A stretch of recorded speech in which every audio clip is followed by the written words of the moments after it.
Good evening, everyone. Welcome to tonight's special virtual edition of the Greenlight Bookstore annual Brooklyn Indie Party to kick off Brooklyn Book Festival weekend. I'm Jessica. I'm the co-owner and events and marketing director at Greenlight Bookstore, and I am delighted to welcome you to the party tonight. We are honored to partner with the community of literary magazines and presses to present this Brooklyn Book Festival Bookends event, which features 11 phenomenal local publishers: Akashic Books, Archipelago Books, Bomb Magazine, Enchanted Lion, Egg Publishing, One Story, A Public Space, Radix Media, Restless Books, Turtle Point Press, and Ugly Duckling Press.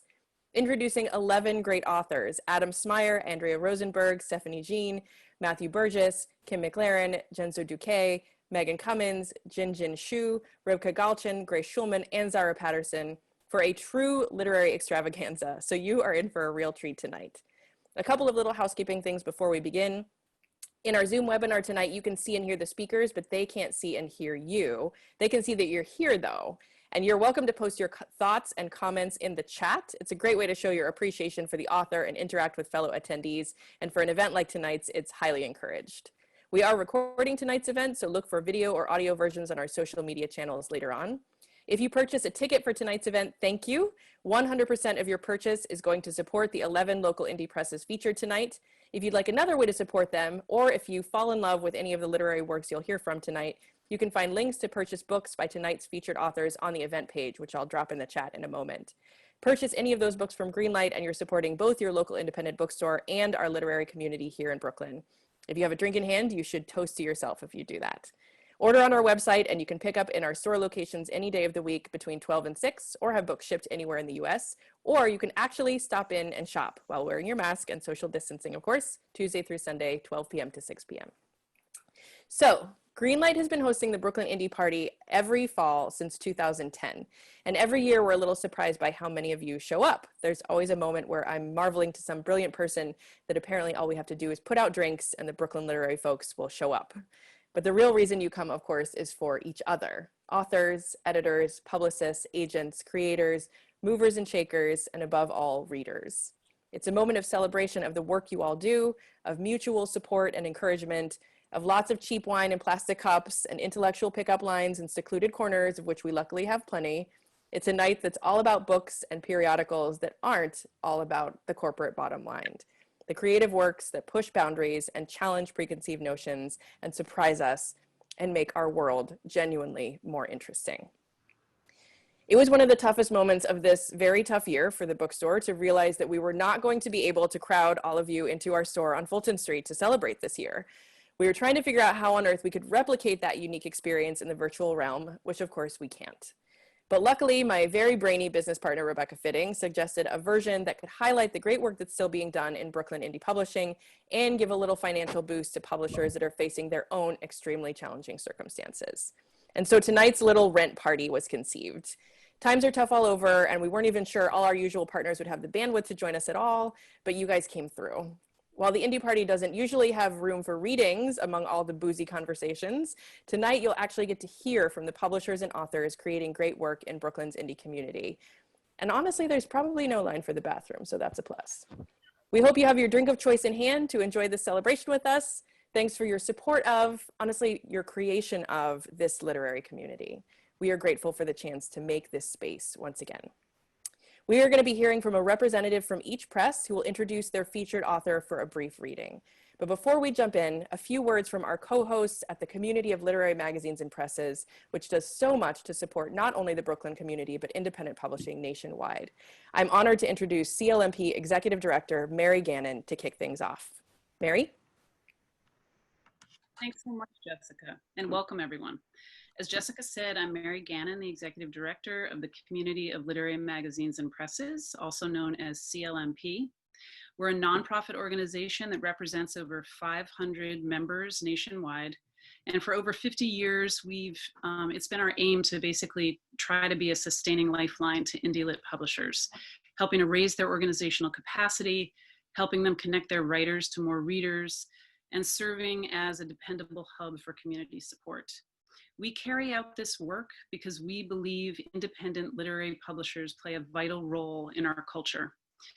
They connect the greatest diversity of distinctive writers to equally diverse communities of readers. By protecting these publishers and helping them thrive, we help ensure a diverse and vibrant literary landscape, which serves us all, especially in times like these. We are just thrilled tonight to be here for a virtual version of what is one of our favorite events of the year. CLMP is always honored and delighted to co-host this celebration with Greenlight, a bookseller that is a proven champion of indie lit publishers and has also done such an amazing job during the pandemic of continuing to serve the community of readers, writers, and publishers in Brooklyn and beyond. So thanks to Greenlight. Thanks also to the Brooklyn Book Festival, which we're always so proud to be a part of, and to the fantastic lineup of publishers and talented authors we have the privilege of listening to tonight. Again, thanks to you as well for joining us. We really, really appreciate the support. With that, I hand it back to you. Thanks, Mary. We're so glad to be here with CLMP. I found my drink. I hope you have as well. So to start things off on the publisher side, I'm proud to introduce one of our oldest publisher friends at Greenlight, one of the original creative forces behind the Brooklyn Book Festival, which we're all celebrating this weekend, and a person who served as our DJ for many an indie party over the years. So representing Akashic Books, please join me in welcoming publisher Johnny Temple. Johnny? Hi, everybody. Thank you so much, Jessica, and also thanks to Mary Gannon. CLMP is a great organization, and Greenlight is just, you know, one of the greatest bookstores in the world that I've been to, and I've been to a lot of them. And everyone should think about really by the end of this event, like purchasing books, because Greenlight really, really needs your support, as do lots of other bookstores, all other bookstores do, but tonight is about Greenlight, and so please buy books. It doesn't have to be books from these indie publishers tonight. It could be any books. It could be James Patterson. The world is big, and I hope everyone goes to the programs for the Brooklyn Book Festival this weekend, Saturday and Sunday. Phenomenal programming. Okay, so representing Akashic tonight is Adam Smyer, author Adam Smyer, who is an attorney, a martial artist, and a quintessential Akashic author, meaning that his writing is brilliant and he breaks a lot of fucking eggs when he makes an omelet. Akashic was very fortunate to have published his debut novel, Knucklehead, that's what it looks like, in 2018. For those of you who suffered through the presidential debate the other night, the ending of this book will make you very, very happy. And Akashic has just published Adam's new book. It's called You Can Keep That to Yourself, a comprehensive book of what not to say to Black people for well-intentioned people of pallor. This is not a novel. It's a very small book, and it's not a novel, and I won't attempt to tell you what it is. I'll keep that to myself. Without further ado, Adam, take it away. Hey, Johnny, thank you. Thank you, Greenlight. It's good to be working with you again so soon, and thank you to CLMP and everybody who made this happen and showed up today. So yeah, I'm going to be reading from both of my Akashic releases. I love both of my children equally. You know how it is. The new baby's cuter, but the first one is the game changer. So I'm going to start with a brief excerpt from Knucklehead. This chapter is called Bye-Bye. Wednesday, December 22nd, 1993. They told us that if the radiation didn't end it, they had no further treatments. I sat in the waiting room, waiting. Waiting is a skill. When you're not good at it, you bring books and music and food and such, like you're a small child on a bus trip. After a while, though, you learn. Time passes, no matter what you do. I sat there while they irradiated the tumor in my wife's chest, microwaving her heart in the process. One object in the room kept drawing my attention. It sat on the far corner of the coffee table in front of me.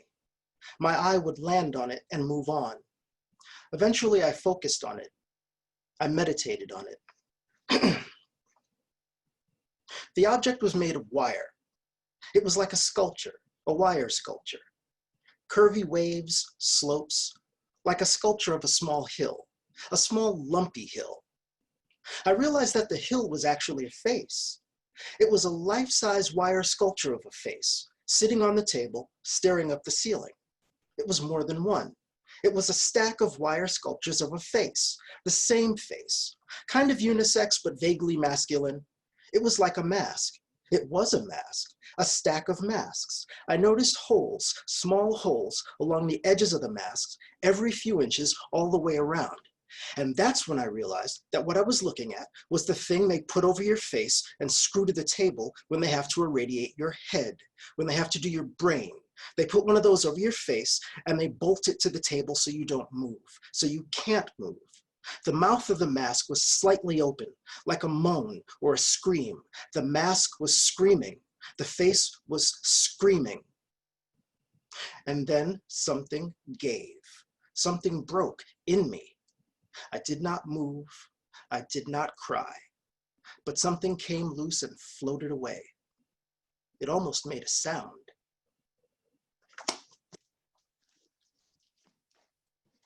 Oh, there's more of that, where that came from, but we are moving on now to the next release. You can keep that to yourself.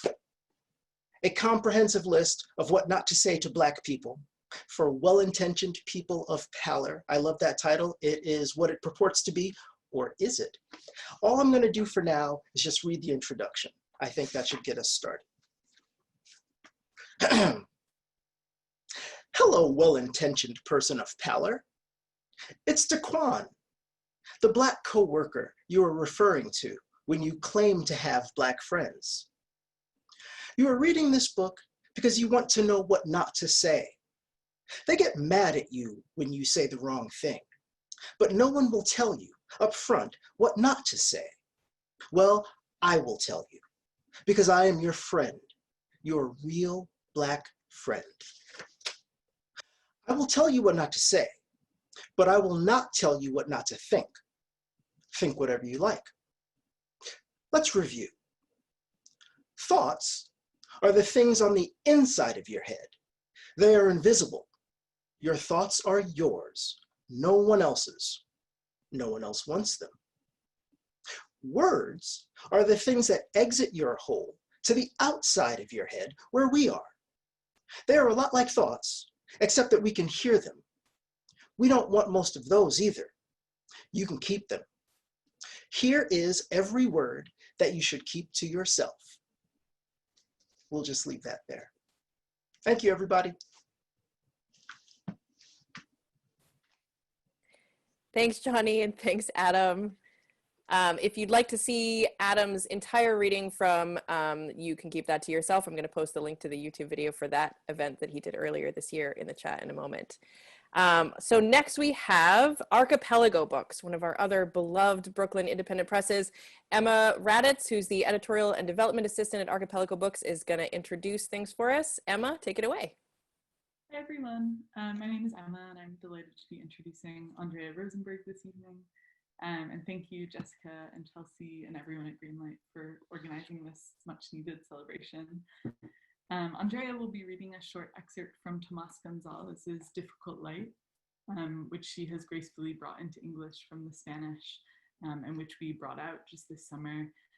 Andrea is a translator from Spanish and Portuguese. Her full-length translations include novels and graphic narrative by Manuel Vilas, Tomás González, Inés Pedrosa, Ora Zulanen, Paco Roca, and Marcelo de Salete. Two of her translations have won Eisner Awards, and she has been the recipient of grants and awards from the Fulbright Program, Alta, and the Banff International Literary Translation Center. And just very briefly, a word on the author. Tomás González is considered one of the greatest living Colombian novelists, and Difficult Light is an alive and deeply human novel about art, family, and language. And Andrea's resonant translation illuminates all of the small, very precious moments in our narrator's life. It's been an honor to publish this book and to work with Andrea, so I'll pass it over to you. Thank you. Thank you so much. I'm going to read a chapter from this book, chapter 4. Just a bit of brief background. The narrator is David. He's a painter looking back on his life. He is a widower, formerly married to Zara, who died a couple years ago, and he's going to refer to his son, Jacobo, who was in a car accident and came out partially paralyzed. Chapter 4. I didn't stop painting. I never stopped painting, not until recently. I finished the paintings I'd started, and I even prepped more canvases and started new ones. But for a long time, it was a reflexive act, like the way they say some people keep walking after their head's been cut off. So many years have passed since then that even the pain in my heart has gradually dried up, like the moisture in a piece of fruit. And only rarely now am I suddenly shaken by the memory of what happened, as if it was just yesterday, and swallow hard to contain a sob.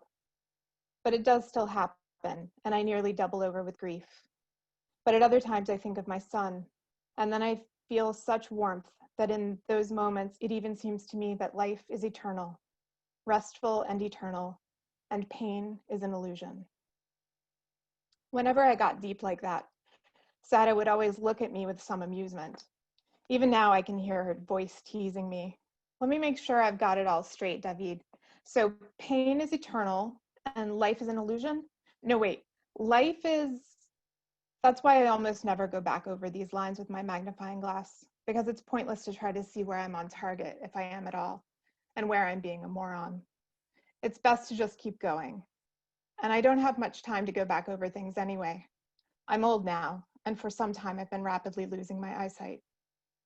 Also, truth does not exist, and the world is music. Today I live by myself in a house in the outskirts of La Mesa, a city of 30,000 in central Colombia.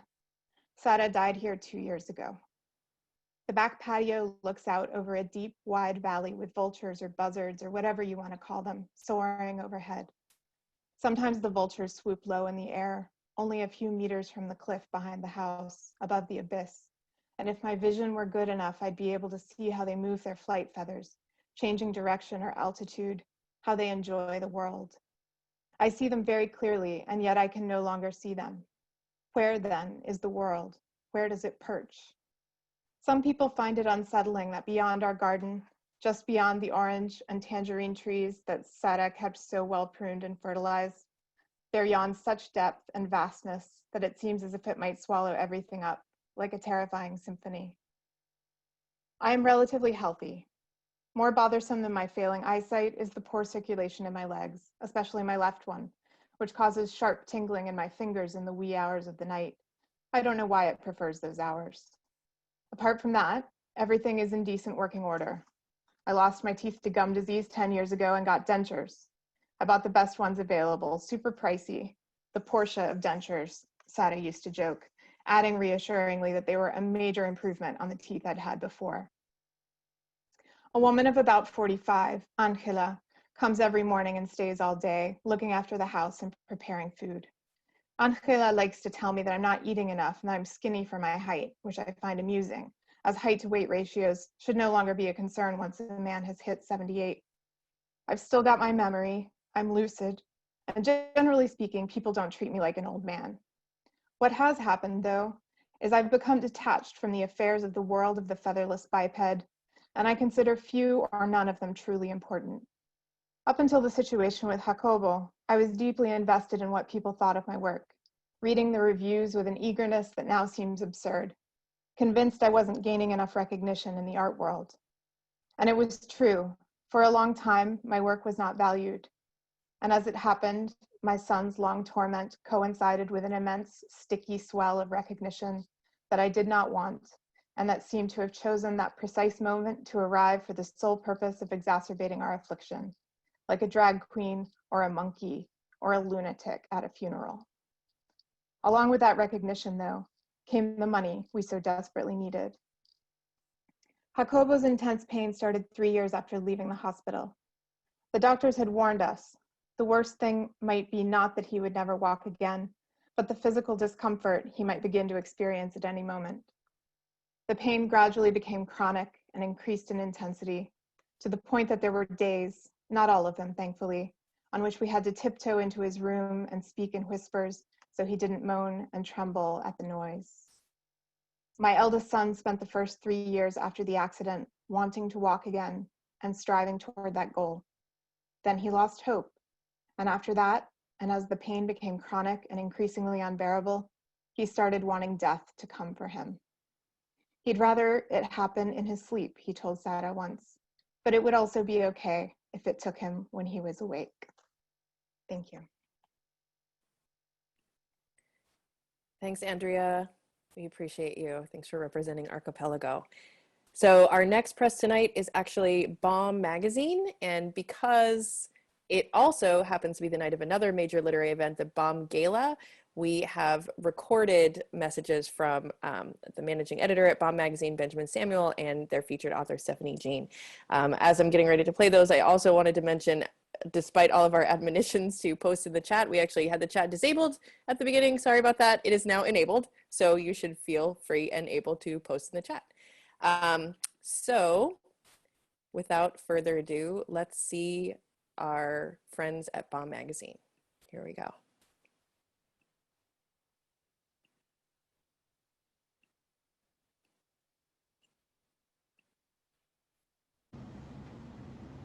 Hi everyone, I'm Benjamin Samuel, the managing editor of Bomb Magazine and the co-chair of the Brooklyn Book Festival's Fiction Committee. The Indie Party is something I look forward to every fall, and I'd like to thank Greenlight for hosting this event year after year, especially during a particularly challenging year like this one. And thank you to everyone watching from home and for supporting the Brooklyn Book Festival and Greenlight and independent bookstores and indie publishers and magazines who are part of the event tonight. As you know, indie bookstores and publishers are essential to our communities, and we need them as much as they need us. Tonight, it's my pleasure to introduce Stephanie Jean, who was selected by Simone White as the winner of Bomb's 2020 Poetry Contest. Stephanie Jean is a first-generation Haitian American. She is a Cave Canem Fellow and a member of the NYFA Immigrant Artist Mentoring Program. Her poems have appeared in the Journal of Poetics Research, Pank, the Southampton Review, and the most recent issue of Bomb Magazine. And here's Stephanie. Hello everyone. I would like to start by saying just a big thank you to Bomb Magazine for including me in this reading, and to Greenlight Bookstore for including me in this reading. I also would like to say a huge thank you to Simone White for just selecting my poems, but also for the notes on the poems. They were very thoughtful, and I think it's always wonderful to have someone understand the playfulness or what you're trying to achieve in a specific work, despite the subject matter, sort of like thinking about like form, etc. Anyway, I just wanted to say a huge thank you to her. It just, 2020 has been quite a difficult year for everyone. And to have it,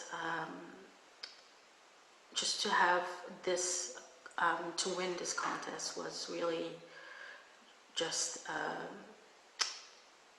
it just really made me happy and made everything that I had been going through personally just worth it. And so thank you so much to Bomb, thank you to Simone White.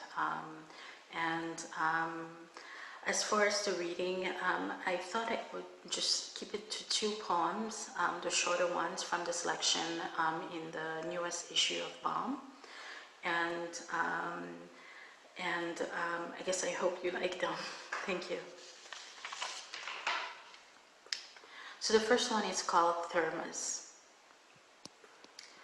Most of all, we wanted to be sane, like sweaters, erect and gusto, to lush. no coated land, a paille de fer, a handful of very fine moly of iron straws, porous on good days, and red on all. We are a banda of loi, a singularity dancing like a neoplate hatching God. There is no living the nowhere. The Gede is. And I didn't mention this, but I speak both Haitian Creole and French. And so some of the words may not necessarily be, you may not necessarily be attuned to some of the words just because they're in a different language. So, and the second poem is called Epigraph. When animals dream, urns endure round worlds on their cranes and in their eyes. Clay, no amiable grace, is a grafted cry of sulphurous wounds against a cliff for language to see. In the unchained trance, foments of panting dims my pores at street corners of planar objects, frantically burning carnivals of chicanery, to scare truths away and abolish all. Tribalism, utility, rest, weddings of ceramics and pins. A piece with no spark, a cruxless hollow, streaks mending jubilees of scabs, and demand nothing but a soundless spiritual, a freighted fright chant of forward blindness. Thank you.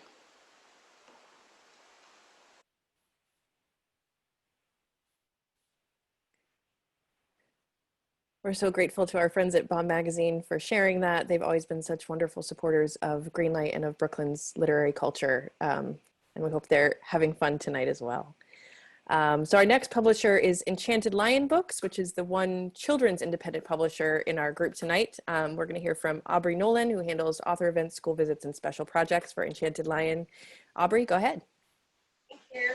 Hi, I'm Aubrey. I'm with Enchanted Lion. We are currently in Red Hook. Until recently, we were in Greenpoint. So we're a publisher of children's books, but also books that are ultimately for everyone to return to throughout their lives, with a focus on translation, thoughtful storytelling that doesn't shy away from dark and challenging topics for kids. Also a focus on beautiful and distinctive illustration, and reissues of out-of-print gems from the 1950s, 60s, and 70s. So I'm going to be introducing Matthew Burgess, who'll be reading from Drawing on Walls, A Story of Keith Haring. I love this book. I have it right here, and among all its other wonderful traits, it also has a wonderful squishy cover, which you can experience if you have your own copy. Matthew is also the author of other Enchanted Lion titles, one which is already published called Enormous Smallness, A Story of E.E. Cummins, and an upcoming biography of non-activist artist and educator Sister Karina Kent called Make Meatballs Sing. So we're really excited for that one coming up next year. So without any further ado, I'll bring it over to you, Matthew. Hello, everybody. Thank you so much. Thank you, Aubrey, for the introduction, and to Greenlight for hosting this event. Greenlight is obviously probably many of our favorite bookstores. So it's really delightful to be here. I'm actually seeing you here from Berlin, so I'm about 6 hours ahead, just a little bit late at night here. I wanted to start by saying that the inspiration for this book, Drawing on Walls, The Story of Keith Haring, came to me at the Brooklyn Museum exhibition in 2012, which I bet some of you saw. There was an incredible retrospective of Keith Haring's work. And I had been a fan my whole life ever since I was a kid. But when I saw that exhibit, I was really floored. I hadn't seen so much of his work in the same place. And it was really beautifully curated, and there were a lot of like excerpts of his journals on the walls. And after I walked into the bookshop and I opened up his journals, if you've never read this book. It's incredible. Keith is also was also a really, really talented writer, and it's a beautiful history. And anyways, I sort of like cracked this book open and read this excerpt that he had written that says, "Children know something that most people have forgotten. Children possess a fascination with their everyday existence that is very special and would be very helpful to adults if they could learn to understand it and respect it." And at that moment, I had been working on this book about E. Cummins, and I was just like really interested that Keith Haring, who had been a favorite artist, had this understanding of kids' intelligence and this respect for kids' creativity and freshness. And the more I read about him, the more excited I was to share his story with kids. So today I'm going to just share an excerpt of this picture book biography. The excerpt that I'm sharing is 1978 when he moves to New York City. So what I'm skipping over because of time is his childhood, where as a boy he drew with his dad at the kitchen table and he did art projects with his sisters. And for a short time he went to art school in Pittsburgh, and he was sort of nudged it towards commercial art for practical reasons, but it wasn't for him. So he decided he wanted to move to New York to really pursue his dream of becoming an artist. So since it's a picture book, I want to share it with you. So I'm going to switch over. Jessica, you switch me over to this. This is the first time I've used this feature here. But yeah, so this is the cover. I should say that the illustrations are all by Josh Cochran, who is also a Brooklyn-based artist, muralist, illustrator, and incredible person, and very talented. So much of what you'll be enjoying here is Josh's work. So I'm just tempting you a little bit with the end pages and the title page, and then I'm gonna kind of tease you slightly and then flip forward to this page, and I'll just read a couple pages. Inspired, Keith now knew what he had to do to find the intensity and freedom that he desired. Keith arrived in New York City and enrolled at the School of Visual Arts. He was 20 years old. One day he found rolls of paper that someone had tossed into the gutter. He enrolled them in the studio at school and began making bigger and bigger paintings. Keith especially liked painting on the floor by the open door where the sunlight poured in. People passing on the street would stop to watch or talk with him about what he was making. Keith loved it. He didn't believe that some people understand art while others don't, or that art should be hidden away in galleries, museums, and private collections. Keith wanted to communicate with as many people as possible. The public has a right to art. Art is for everybody. The East Village was Keith's new neighborhood. With his friends, he formed Club 57, a local hangout in the basement of a church on St. Mark's Place. A few years later, when Keith was 23, he fell in love with a DJ named Juan DeBose. Keith listened to Juan's music while he drew, and Juan cooked big meals in their tiny kitchen. Together, they were happy. Keith wasn't earning money from his art yet, so he worked as a bicycle messenger, a sandwich maker on 7th Avenue, a bartender at the Mud Club, and an art assistant in a Soho gallery. He even got a job picking wildflowers in New Jersey. But his favorite job ever was drawing with children at a daycare center in Brooklyn. There's nothing that makes me happier than making a child smile. With his artist friend Fab Five Freddy, Keith walked through Alphabet City, admiring all the graffiti. He loved the colors, the size, the fluid lines, and the blossoming of art on the streets where people could see and enjoy it. One night, while strolling down King Street in the West Village, Keith heard the thump and beat of music and discovered Paradise Garage. He was mesmerized by the dancers spinning on their heads and doing the electric boogie as disco and hip hop rocked the room. For Keith, drawing and painting were like dancing. He called it hand to mind flow. One day in the subway, Keith noticed blank panels where advertisements used to be. Suddenly, he zipped up to the street, bought a box of white chalk, dashed back downstairs, and began drawing on the walls. So I'm just gonna give you a quick flip. Actually, this spread is when Keith came to Berlin he was invited to paint a section of the Berlin Wall, where I am right now. So I hope you enjoyed the read aloud, the evening read aloud, and thank you so much for having me, and I hope you can see this in person. It's a beauty. Matthew, that was awesome. Thank you so much. Clearly, everybody in the chat was really enjoying having a story time as part of our party tonight. So, Good. All right. Our next publisher, Robert Lassner, is sort of an honorary alumni Brooklynite. He's decamped to New Jersey, but we still consider him one of ours. Robert Lassner is the editor-in-chief of IG Publishing, so he's going to introduce one of his authors tonight. Robert, go ahead. Thank you, Jessica. We still shop at Sahadi's all the time, so we'll always have Brooklyn in our heart. I want to thank Greenlight, Jessica, and Rebecca for hosting this. Usually about this time, it's so sweaty and so hot and so cluttered inside the store that it's like, this is when I say, I'm an old man and I have to go home now. I've had my drink, or sometimes they're out of drinks by now. So it's a little different this year, but I'm glad we're doing this to try to, get together.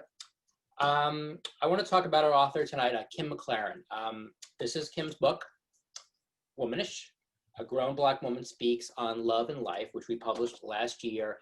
It is, how can you describe it? It's an essay collection, and it's basically about how it is to be a middle-aged Black woman in contemporary America.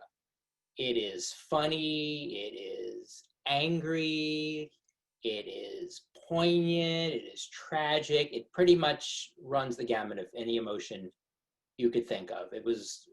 It's one book that, even though we published it about in publishing, you tend to, you publish a book and then you kind of move on to the next book. And, some books stay with you and some books that's it. This book has certainly stayed with me. It's something that I still kind of take a look at from time to time, because I think it was meaningful when we published it 1.5 years ago, and its meaning just continues to change and grow and develop as time goes on. So I'm very happy. Kim, I should give a little bio on Kim, so she will give herself. Kim is an award-winning author whose work has been honored by the Massachusetts Center for the Book, the Barnes & Noble Discover Program, the Hurston Wright Foundation, and the Black Caucus of the American Library Association, among other organizations. Her nonfiction writing has appeared in the New York Times, Glamour, the Washington Post, Slate, and other publications. And you should ask her about her time as a staff writer in the New York Times, because she has a lot to say about that. She is currently an associate professor in the Department of Writing, Literature, and Publishing at Emerson College in Boston, and a member of the board of PEN New England. So I'm very, very happy that Kim is joining us tonight. Thank you. Am I up? Oh, wow. Thank you, Robert. I have nothing to say about my time at the New York Times. I am apparently sworn to secrecy about that. But I am thrilled that my editor I thought he would expect me to read from, I have a forthcoming book on James Baldwin's great novel, Another Country. And I was, for some reason, under some fear that Robert would expect me to read from that. And I wasn't going to read from that because I'm not ready to do with that yet. So I am going to read from Womanish very briefly, and we will go from there. So this is from the title, not the title collection, but kind of the centerpiece collection essay called Shu Finds Work. It was originally published in the New England Review and then on LitHub, and it's probably my favorite essay in the book. I was going to read from Becky and Me, which is about the relationship between white women and Black women, but my husband advised me not to. All right, so here we go. Shu Finds Work. In July, as Shu is chasing me down, I stumble across a newspaper article about a group of men in London who like to dress and live like dogs. These men, these members of the pup community, spend their time dozing on the floor and leaping around like squeaky toys. They roll in the dirt. They nuzzle their human handlers. The article makes it clear that these men seek only acceptance as they are, which I am certainly willing to grant. Still, I can't help but think of a phrase from my childhood, a phrase about which I am ambivalent, but which I cannot completely disavow. And that phrase is this: now that is some white folks' mess. White folks' mess was a phrase used often by the adults in my Black Southern family, especially the women, a phrase by which a whole host of bewildering behaviors and events could be explained. Pet rocks, deviant sexual practices, backwoods camping and $50 for a pair of ripped jeans, kissing your dog on the mouth, serial killers, Happy Days and Ronald Reagan and Barry Manilow. And also mental illness. Mental illness, mental disorder of any stripe, was definitely white folks' mess. White people had nervous breakdowns. Black folks just got tired of shit. White people had anxiety. Black folks had nerves.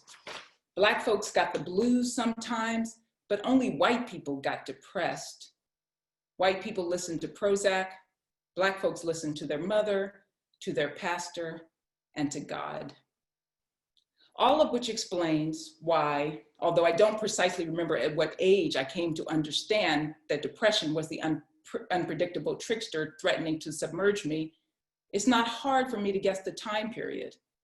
It would not be while I still lived at home under the sole influence of my mother, a tough and secretly wounded bird. It would have to have been after I was sent, protesting and frightened, and in the name of diversity, from Memphis to a predominantly white, predominantly New England, and very, very rich prep school at the age of 15. Confirmation arrives in the form of my own journal, my old journal. May 17th, 1981. Instead of doing homework, I'm writing here. I feel like I'm teetering on the edge of that old familiar feeling of depression, and I need something to pull me back.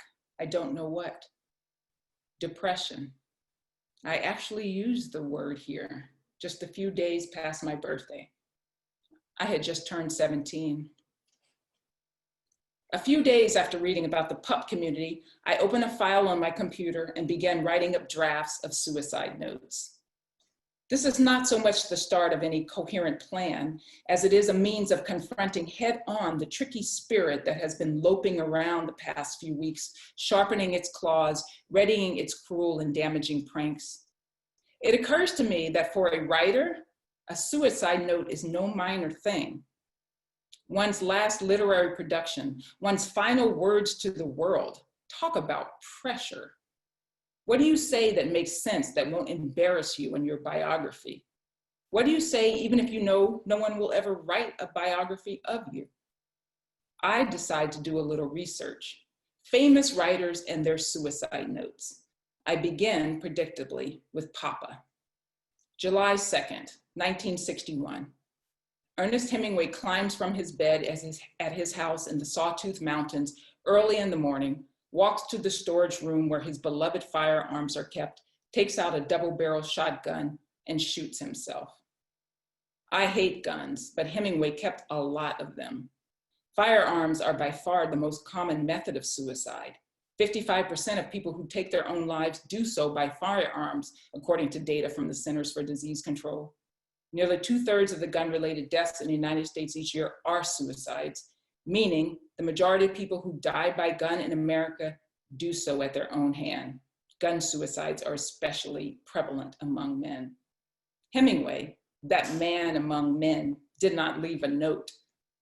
In Death in the Afternoon, however, he wrote this: there's no lonelier man in death, except the suicide, than that man who has lived many years with a good wife and then outlived her. If two people love each other, there can be no happy end to it. Perhaps Hemingway killed himself because he feared a decline in his vaunted masculinity or the loss of his prodigious writing skills. Perhaps he feared losing his wife, who lay sleeping upstairs when he pulled the trigger. Perhaps he was just tired and wanted to go out on his own terms. Nobody really knows, though plenty of people have speculated. That's what happens when you don't leave a suicide note. People can make up any shit that they want. Thank you. Thanks, Kim. Amazing stuff. All right, we are more than halfway through our readings tonight, I think. Next up is One Story, which is an amazing literary organization that's been here for every indie party since we started, and we also are honored to host their debutantes once a year for a reading. So to introduce tonight's author is Editor-in-Chief of One Story, Patrick Ryan. Take it away, Patrick. Hi, thank you, Jessica, and thank you everyone at Greenlight. Thank you, CLMP, and everyone who's joined us tonight. I am really happy to be introducing Jenzo DuQue, who is a writer who by his own description is Chicago-bred and Brooklyn-based. One Story, just to tell you briefly, is a literary magazine that's been around since 2002. We're devoted to the short story form and to supporting emerging writers, and we only publish one story per issue. And because part of our goal is to get as many writers as possible into readers' hands, we never publish an author more than one time. So to date, we have published nearly 270 different authors. Our format has never changed. We look like that. And we receive a whole lot of submissions. We receive about 800 to 1,000 a month. We see a whole lot of promising, wonderful work. And when I first read Jenzo DuQue's story, The Rest of Us, I was blown away by the power of its first-person narrative. It's about three boys who've grown up together and are proactively stepping directly into the dangerous adult world that's been surrounding them their whole lives. It's very tense, it's very raw, it's a very honest story. The first time I read it, I knew that something really dramatic was approaching me. I didn't know what it was, but I saw something coming and I was braced for it. And still, when it happened, my jaw dropped. The Rest of Us, which is also the title of his story collection in progress, is one of the most compelling stories I've read in a long time. I have no doubt that we're going to see a lot of fantastic work coming from him. My favorite way to describe it is when you listen to Willie Nelson and he is singing and plucking on a very worn out guitar, and you absolutely know that he was born to be singing and plucking on that worn out guitar. When you read Jenzo DuQue's fiction, you absolutely know that he was meant to be writing the fiction that he's writing. He's got this great urgency and great forward lean to his prose. He blends sounds and words and languages in a very unique way, and definitely writes with his ear. It's our great pleasure to have published him in our most previous issue of One Story, and I'm very happy to introduce him. So here is Jenzo DuQue. Hey, thank you, Patrick, for that wonderful intro, and to Greenlight for hosting all of us here tonight.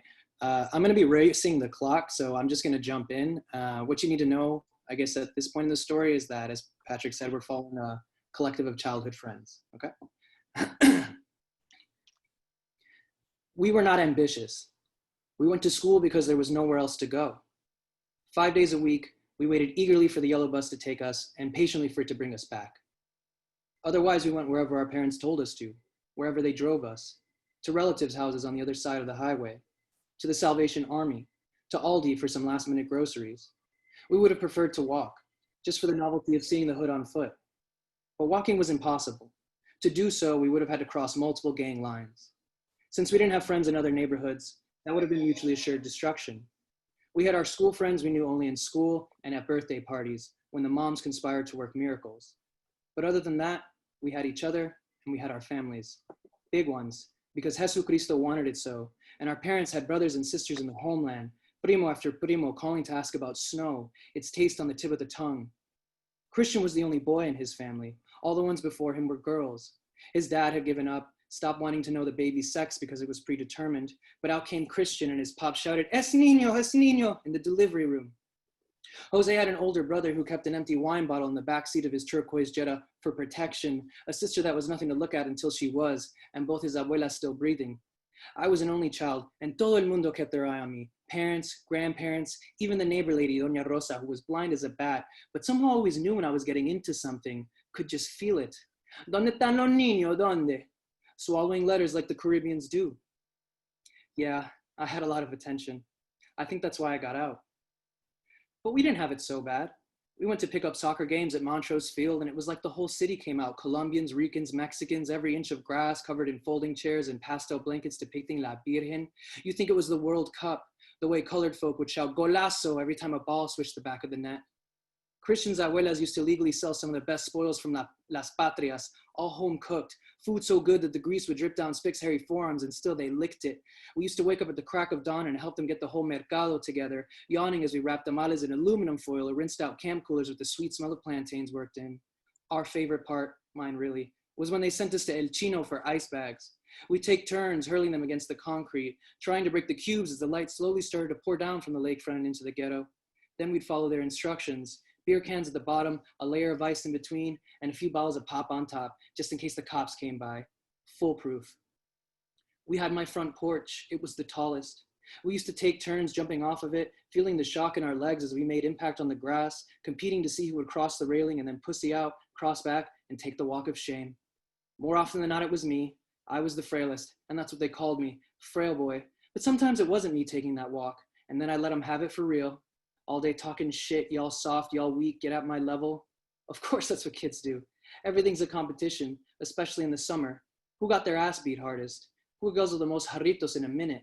Who could smoke my old man's Newports fastest? I didn't get to see the boys for nearly a month after that one. It wasn't even that he was disappointed I'd stole from him. It was that me and mis estúpidos amigos had cost him a head high and a few bucks. And we had imagination. For every intersection we could not cross, another was invented in our backyards. Christian's dad didn't have papers for the longest time and was good with his hands, so he did a little bit of everything, electrical, plumbing, painting, you name it. Then he got into landscaping and their yard went from dead to Jardín de Edén, white hydrangeas fluffy as clouds and a bird feeder, no joke. They'd be out there tweeting every morning. We spent hours from daybreak until the lightning bugs glowed, dancing around the sprinklers that waved across Christian's lush lawn, pretending it was a portal to another world. We traveled to foreign nations, distant planets, even visited our extended families in the homeland. One time Jose started crying after we jumped the sprinkler, and we didn't say nothing because we knew about his uncle getting deported before he even told us. Damn near everyone did. We couldn't fix that. We wanted to, but we couldn't. For a while, we didn't have to worry about the world beyond our gated lawns. Our parents did their best to hide us from alleyways and trap houses, from the vatos with tattoos crawling up their thick necks. All of life was play life. Basketball, tag, paletas, football, Mario Kart, kiddie pools, scraped knees, teasing kids, wrestling moves, late night TV when Jose's mom used to pass out and we'd see sexy ladies on Sábado Gigante. I can still remember falling asleep to the static sounds of Don Francisco and El Chacal, those trumpet blasts chasing me to my dreams. Fuera, fuera. All of our stories were play stories. How Jose got a black eye when we tried to practice pile drivers. How I threw up after a Skittles eating contest and I said I could taste the rainbow because it burned. How Christian pissed his pants when we went to see Jurassic Park and didn't tell nobody until my old man could smell it from the front seat. When he pulled over and got out the car, Jose said for sure Christian was about to get whooped, but my dad would never hit another kid, just me. Instead, he pulled Christian out the back seat and Christian was so scared we were about to leave him in the street, he didn't move, not an inch. Then after setting down some newspaper and muttering to himself, my old man buckled Christian back in and lit himself a square.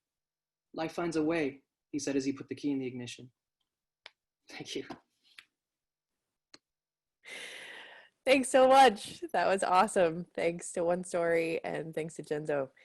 Our next publisher is another periodical publisher, A Public Space, and we're happy to have with us Sarah Blakely Cartwright to do the introductions. Sarah, will you take it away? Well, thank you, Jessica. Thank you, Greenlight. Thank you, CLMP. It is such a pleasure to be here representing A Public Space.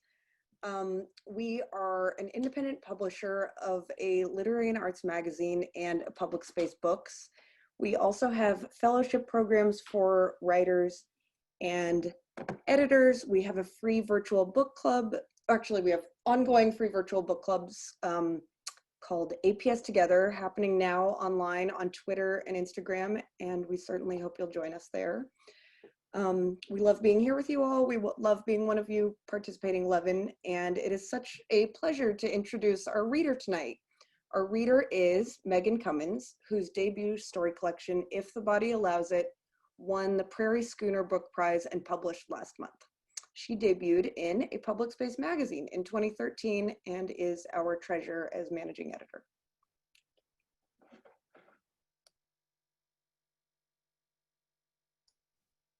I did that thing where I was on mute. Sorry. Thank you so much, Sarah. And thank you, everyone. I'm so happy to be here. I'm just going to read a very short piece from my collection, if the body allows it, that came out September 1st. Thank you again for being here. It's called Eyes. He sits down next to me at the bar of the sushi restaurant in Newark where I'm waiting for my takeout. With a sideways glance, I realize he's old enough to drink, but only by a few years, so younger than me by almost 10. As soon as he sits down, I can tell he wants to talk and maybe have sex. I seize up, I all but disappear like the new moon. You might be able to see me in the shadow of an eclipse, but here at the bar, I might as well be the bottle or the stool or the little plastic tub of limes.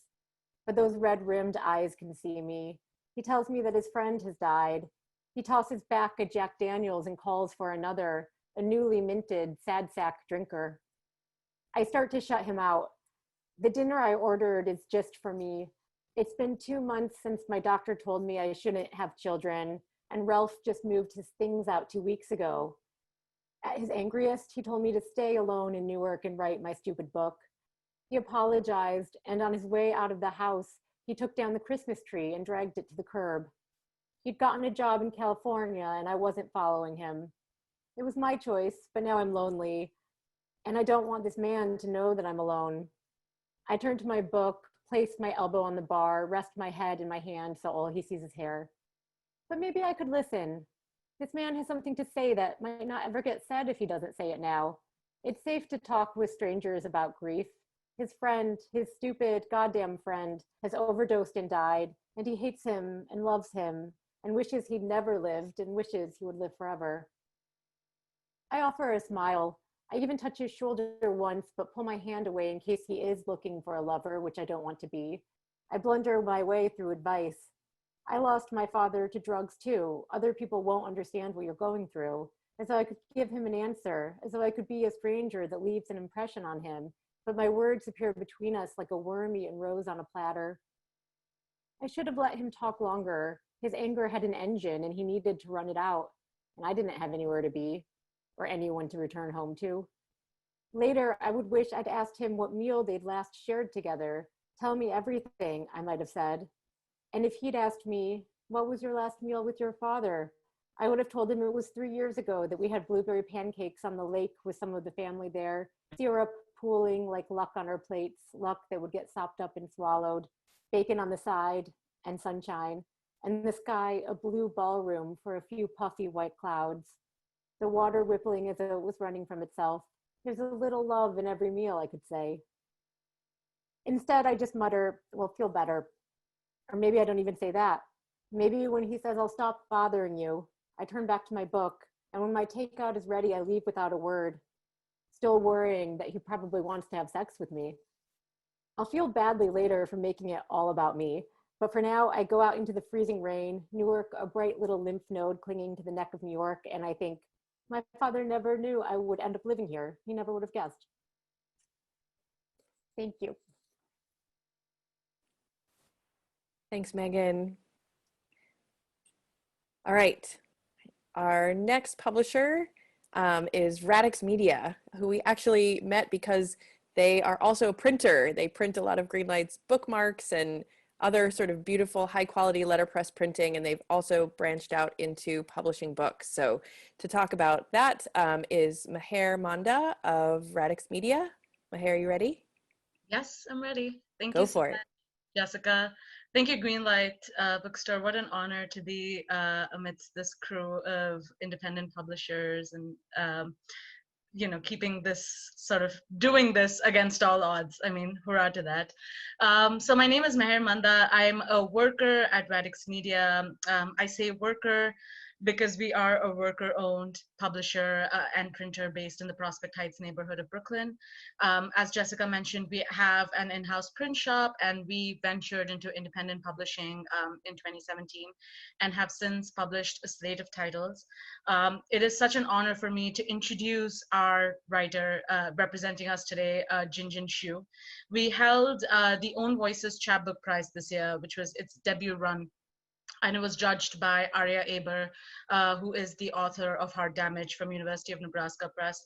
And the intention was to recognize and highlight exceptional emerging poets of color, poets who have great work, who are building great work, and we used that contest to recognize 2 poets, and Jinjin Shu was one of the winners. Her book, There Is Still Singing in the Afterlife, is extremely inventive. It's extremely clever and intelligent, and it's so heartfelt. One of the most moving collections I've read in recent times as a poetry aficionado. So it gives me great pride that we're publishing Jinjin's book, and that I get to present her today, that I get to read her bio. So I'm going to share the bio in the chat window for all the panelists and attendees so you can take a look, and also stock Jinjin Shu's poetry, published poetry online, because you should. She's exceptional. So I'm going to read this out for you. Jinjin Shu is a writer and filmmaker from Shanghai. Her poems and essays can be found in the margins and the common, and her films have been shown at Berlin's Harun Farokhi Institute and NYC's Immigrant Artist Biennale. She's the 2020 winner of the Poetry Society of America's George Bogan Memorial Prize and a finalist for the Cecil Hemley Memorial Award, the Auburn Witness Poetry Prize, Tupelo Press's Four Quarter, the Cosmonaut Avenue Nonfiction Prize, and the Disquiet International Literary Prize. She has received fellowships from the Thomas J. Watson Foundation, NYU Production Lab, the Center for Book Arts, and the Global Research Institute in Athens. She is currently an MFA candidate in poetry at NYU, where she received the Lillian Vernon Fellowship and teaches hybrid dance poetry workshops. Her manuscript, There Is Still Singing in the Afterlife, will be published on November 10. Here's Jinjin Shu, everybody. Hi, thank you, Meher. Thank you, Greenlight, and everyone. I'm so delighted to be here. It's a dream come true to have my debut chapbook published by someone who cares so much. And it's called There Is Still Singing in the Afterlife. It is coming out November 17th. So without further ado, I'll be reading from, can you all hear me? Okay, I'm on the balcony. Okay. So it's 8 a.m. here in Macau, and I'll be reading from kind of the central poems in this chapbook, called a series of interlinked poems called To Red Dust. And there's Chinese and English text of literary allusions to red dust from Chinese epics that runs down the side. So I'll just read a section of the side and then go into the main poems. 红楼梦第一回 原来是五彩补天幻形人世，为那茫茫大事渺渺真人陷入红尘，影奔披岸的一块顽石。As in dreams of a red chamber, Qing dynasty, to mend the hole in the sky, the goddess takes the form of a human, encircled by red dust. A monk leads her onto land as a stone. So that's kind of the mythology of red dust. And I'll begin my poem To Red Dust. Mogal Grottoes, 1994. Two figures drawn in red dust, a woman and a man, side by side, half submerged in the 888 cave carved with Buddhas, once adorned with prayer, adored by defaced gods. Throughout my flashlight, they widen. One of me, two of them, 800 eyes watching as they carve their names to stone, stroke by stroke, claiming this life of theirs, of ours. My mother, my father, drawing the outlines of their bodies separate, together, into stone. The singing desert air, fingertips swirl the silken mud, presses a red thumb to my forehead, opens my mouth to Hong Kong 2019. A shriek, tear gas, Molotov cocktails flying through the risen sidewalk, chants falling through our bodies like glass. As if words will save us from demise, we step into the steaming streets, snap off our masks, and are blinded. I cannot see my hands dipping the ladle in oil, lifting it high above our heads to pour gently, gently, like a mother bathing her newborn, as if our bodies are made for nothing holier. Oil trickling down our foreheads, cheeks, necks. We dab the crease of our eyes dry. Flicker of blue light. We set our bodies into flight. Shanghai, 2005. Of red dust, my father says, wiping away perspiration on the car window. Your eyes will pierce through these earthly worries. There is no past, no future. Telephone poles flash past us like limbs outstretched in barren rice fields. I look at my father. My spine loosens its anchor. What about me? As if I am not of my father's body, I write my name into my exhale. Please, a swipe of his palm. Do not leave us in the red dust. Censored 2018. If you are alive, know that I am writing to hold on, though writing is the very crime you're charged for. Do you have a window? Water? Any question I ask is inadequate. My father says to forget you, to leave it all in red dust, but they are lashing your flesh, your eyes, and I am still alive. Hold on, I beg, as if I know what this earth is made of, falling to dust between my fingers, as if I know why we cling to this life amid the 800 watchful eyes, and I am still alive, and I am still Shanghai, censored. Alive, two figures drawn in red dust. One turns to me, holds a finger to my lips. Shh, do not speak of such things. The other shuts my eyes as the screen flashes the students aflame, monks aflame, crushed into static, as if their lives never existed, as if all bodies returned to dust. Flip the channel, we're on the mountain of eternity. My mother and my father eating fresh peaches, red snappers suckling our toes. I shall not speak of such things. I shall not see and I shall not speak. Censored, censored. And another alights on the sidewalk, another alights. I step around their outlines into our next life. Mani Padme Hum. You emerge from the red dust to shake open my life. Upside down, flying dust. You unlock the red cell. Cameras light up one by one like lanterns. You dig your nails into this life. Half moons of dirt, rings around my lips. Mani Padme Hum. I am speaking in tongues. I am spitting out my lungs. I want to howl your name across the headlines, carry your body over the threshold of holy until words are just words and sight is just sight. Nothing worth dying for. Thank you. Thank you so much. And you can find out more about Radix Media and their Own Voices chapbook series in the chat if you click on the link there. Next up is another frequent collaborator with Greenlight, Restless Books, and I'm happy to introduce the editor and marketing director at Restless Books, Nathan Rostron, to introduce our next reader. Nathan?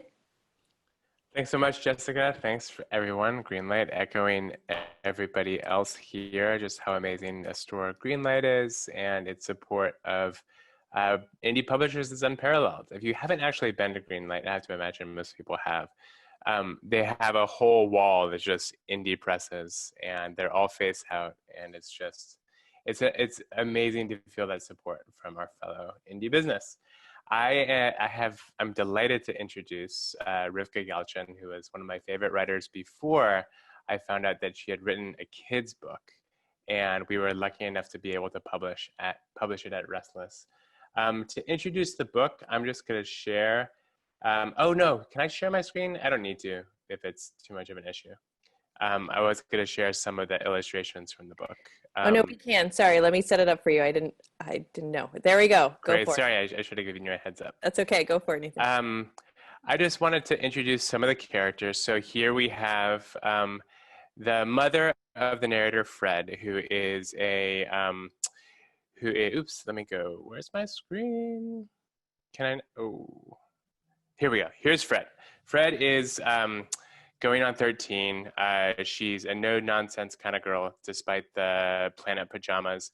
But one day, her mother disappears into a magic lantern. Fred enters into an Alice in Wonderland-like universe in which she's first stuck in a prison cell with a depressive white elephant named Downer. But Downer, nevertheless, has a cheerful red umbrella. There is Gogo, the mongoose mother of 17. She wears 17 lockets, one with each of her 17 baby mongoose. They are on an adventure. You'll find out more about that. Here's the know it owl on a sign, and here is around to it, as in when you will get around to it, and here's actually what around to it is. I was just so charmed by this book. The illustrations actually came later by the wonderful Elena Megalos. And also just quick shout out to Aubrey at Enchanted Lion, who helped us with designing the back cover for the book. And without further ado, I'm gonna pass it over to Rivka.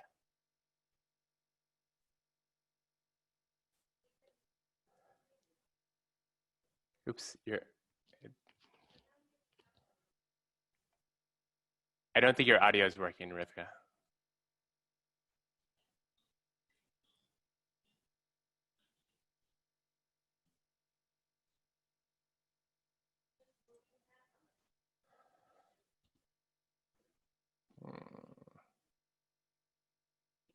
This is just building the suspense, you guys. It's all part of the plan.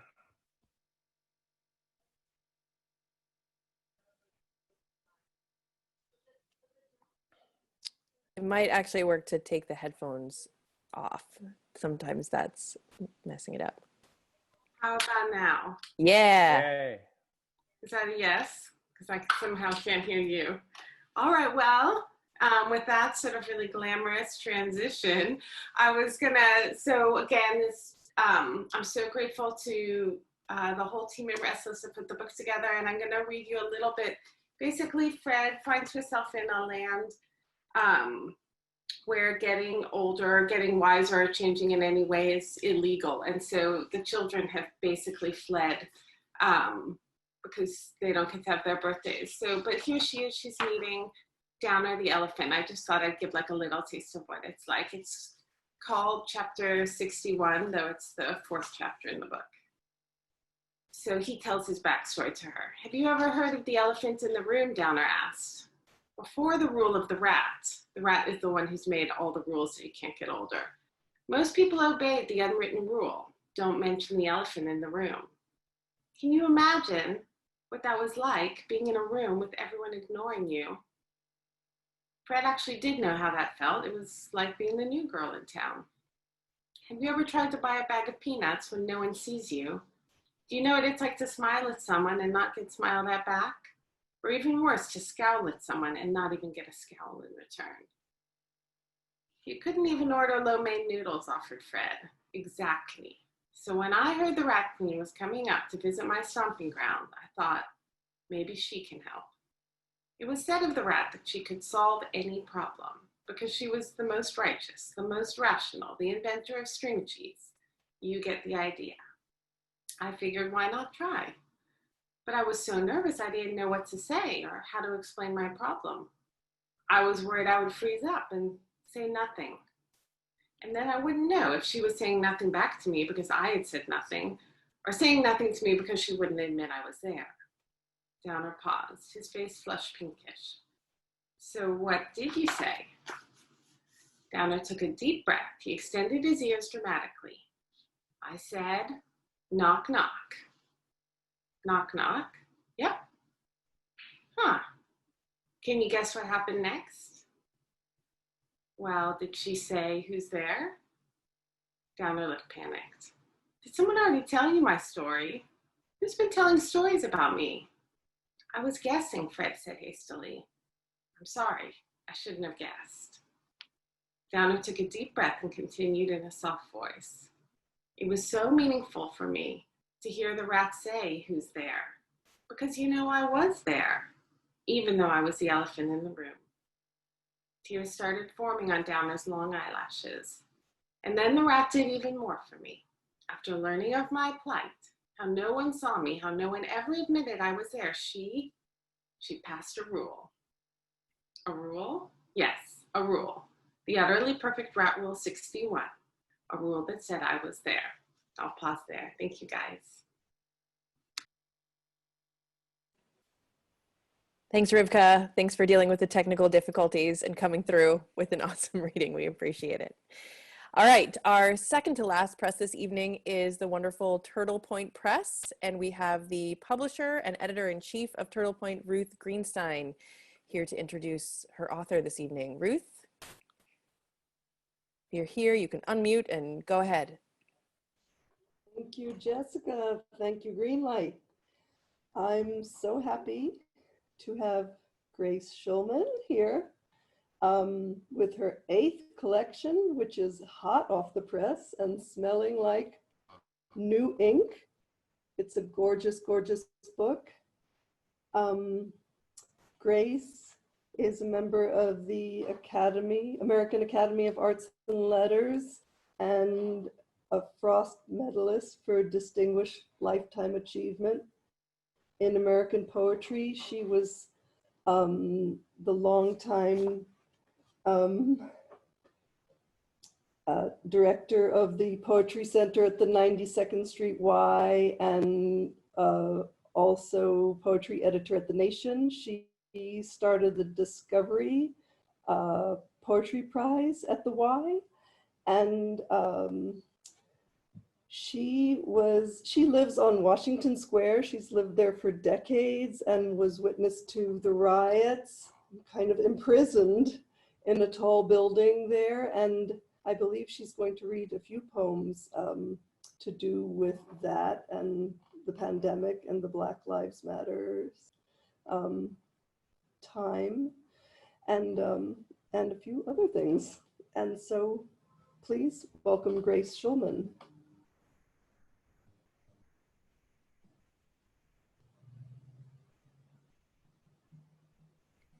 Grace, you just have to click the unmute button before you begin. Thanks.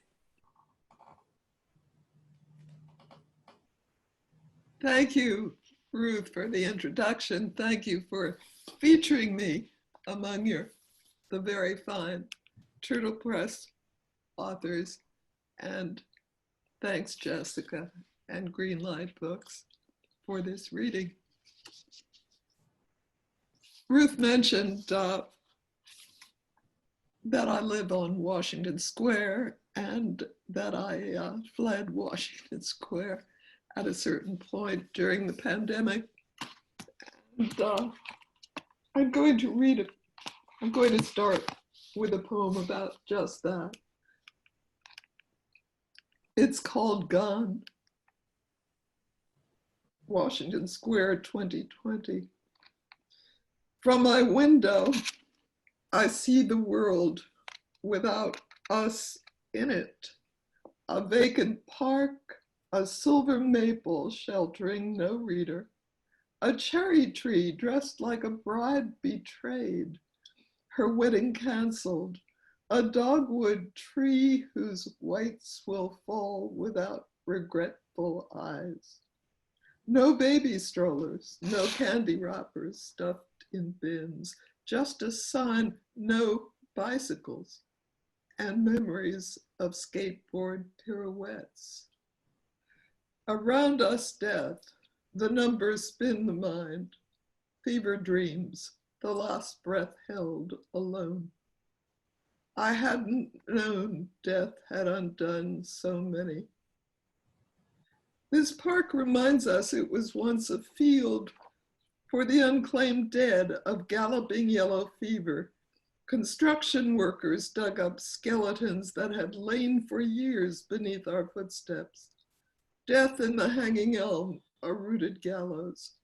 Now the clear air, pollution-free, is poison for walkers, while trees stand stern, immune. Sad paradox. For comfort, I recall Camille Pissarro would have lingered here.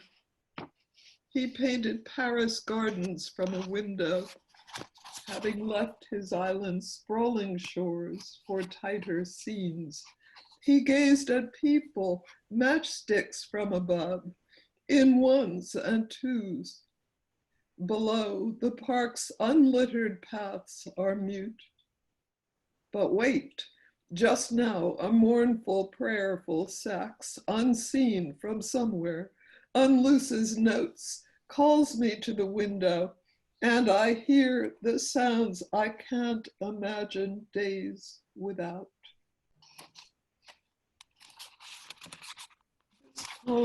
This next poem is called Because. Because in a wounded universe, the tufts of grass still glisten.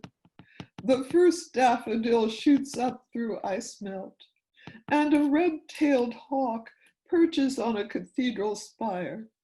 And because children toss a fire-red ball in the yard where a schoolhouse facade was scarred by vandals, and joggers still circle a dry reservoir, because a rainbow flaunts its painted ribbons and slips them somewhere underneath the earth, because in a smoky bar, the trombone blares louder than street sirens, because those who can no longer speak of pain are singing. And when, on this wide meadow in the park, a full moon still outshines the city lights, and on returning home below the North Star, I see new bricks and glass where the towers fell. And I remember my love's calloused hand soften in my hand while crabapple blossoms showered our laps. And a yellow rose opened with its satellites of orange buds, because I cannot lose the injured world without losing the world. I'll have to praise it. I think that's all I have time for. Thank you. Thank you so much, Grace. That was wonderful. All right, to bring us home tonight, we have what I always think of as perhaps the most independent of independent presses, Ugly Duckling Press, and one of the editors there, Rebecca Smith, is here to introduce their evening's author. Rebecca? Hi, everybody. Thank you for being here. Thanks and cheers to Greenlight and CLMP and the Brooklyn Book Festival for hosting us all, gathering us in these strange times. It's great to be here with all the publishers and readers too. Thank you. So I'm here to introduce Zara Patterson, who is a writer and an educator. She's the creator of Raw Fiction, a one-time, twice-done youth literary arts project. Her projects have been supported by Mount Tremper Arts, Brooklyn Arts Council, the Pratt Center, and many wonderful individuals. Her polyvocal essay, Chronology, that we published in 2018 and is just out now, again in a fresh new reprint, received the Lambda Literary Award for Lesbian Memoir Biography and a Face Out Fellowship from CLMP. Taking as its starting point an ultimately failed attempt to translate a Sesotho short story into English, Chronology explores the spaces language occupies in relationships, colonial history, and the post-colonial present. It is a collage of images and documents folding on words that follow no chronology, unveiling layers of meaning, of queering love, friendship, death, and power. Traveling from Cape Town to the Schomburg Center in New York, Zara's Chronology reveals and revels in fragments of the past personal and the present political. About Chronology, Gabriel Seville writes that it is spare, witty, and moving. In Chronology, translating Sesotho becomes an experiment in joy as Patterson turns small acts of writing into souvenirs. So thank you for having us, and thank you, Zara, for your reading. Please welcome. Thank you, Rebecca. It's great to be here. Thank you, Greenlight. Thank you, CLMP, and thank you, audience. So I'll be reading from Chronology from my classroom, just to prove that I really am an educator, and quiet space. Alrighty.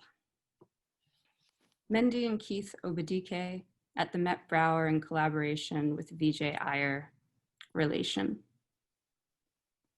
Mendy and Keith sit at a table and their audience is on three sides. The room is dark. The performers are spotlighted. The audience, mostly white and some Asian, at least three Black, exits and enters like silhouettes during the 30-minute set. I'm listening to a discomfortable performance of numbers that represent people who are lynched by mobs of hate. Mendy and Keith speak in turn, methodically reciting single digits to a soundtrack of higher and lower frequencies. I think about the density and complexity of the relationship between law and retribution, the systemic criminality against Black bodies. Who are the people behind the numbers, resonating Holocaust, Mafa. Where is the record of the dates and names of all the murdered Africans? How many were abducted from their families, tortured to death, murdered? Who died in the Mafa? On foreign soil, in bondage, severed from our languages.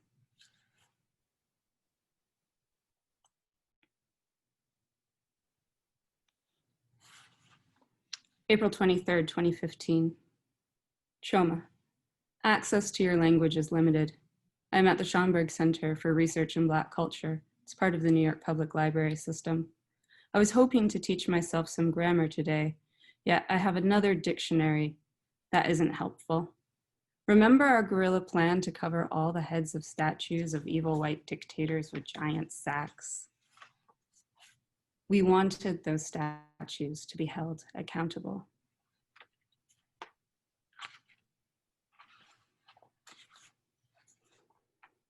Translation attempt 1.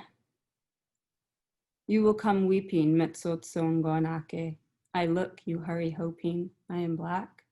Up to now the same, om like dawn becomes painful, is grieved. I no bueno. The stranger is the healer, those that I am, ketso battle axe their bocheng. E say, however, not once you sheep. I splinter, I am full, I am pride. Ke dumela hore ha ho po ho peli bull, I am na without reason. Ke no ke holisoa ke ina, e means yes, na is with. Up to now I have hair, I ka matsohon ke sa roke, something. But yes, we intend ha ke kina to drill at suneng. Changing silence, my surprise. Ba bangata baneng when. Itla baneng, how long is it going to last? We continue to bring evil. Translation attempt 2. You came weeping, I am looking and hoping. Up to now, those like dawn are grieved. I am at a loss, medicinal stranger. That I am a fighter, they bo cheng without reason. I splintered, full of arrogance. Hello, ha ho po ho peli. Bull runs without reason. Yes, your hair. Yes, something. Yes, we do drill. We have changed to silence. My surprise is our action to do good in the face of evil. Translation attempt 3. We weep for you who always were in a hurry.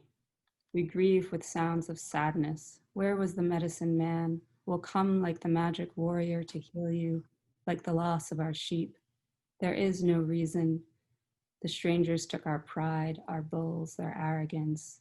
We stand on a wire, precarious as a mine shaft. Silence will change to action. Thank you. Thank you, Zara. That's an amazing place to end.